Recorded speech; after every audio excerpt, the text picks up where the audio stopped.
When the Gospel of Mark was being written, the world as the ancient Israelites knew it was ending.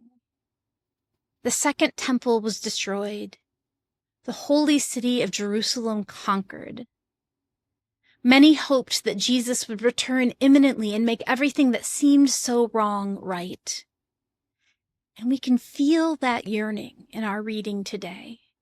And we can feel the violence and fear with which people were living. What I hear Jesus saying beneath the violence and fear at the surface is that all this suffering is not the point. It is simply an inevitable dimension of life on this earth. On the way to the kingdom, there will be suffering.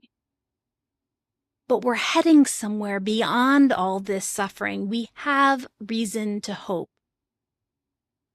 What Jesus says repeatedly in this chapter is that we should stay alert.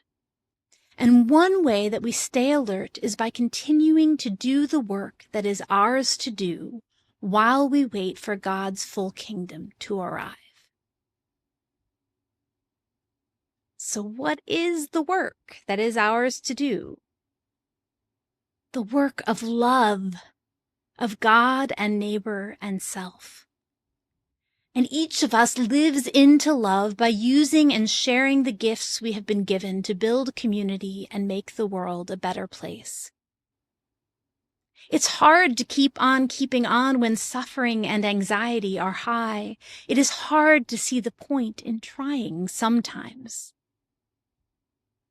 In every circumstance, God's Spirit is working in and through us, and we can continue to do our part.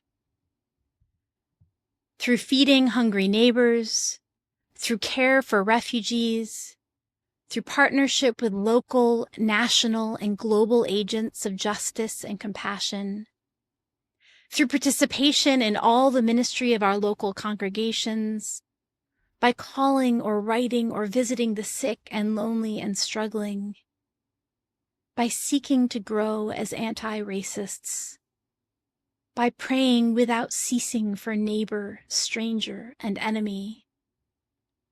Friends, this is how we stay alert, by continuing to connect with Christ and each other and serve our neighbors, even when the world is dark and scary, even when it feels like the world as we know it is ending.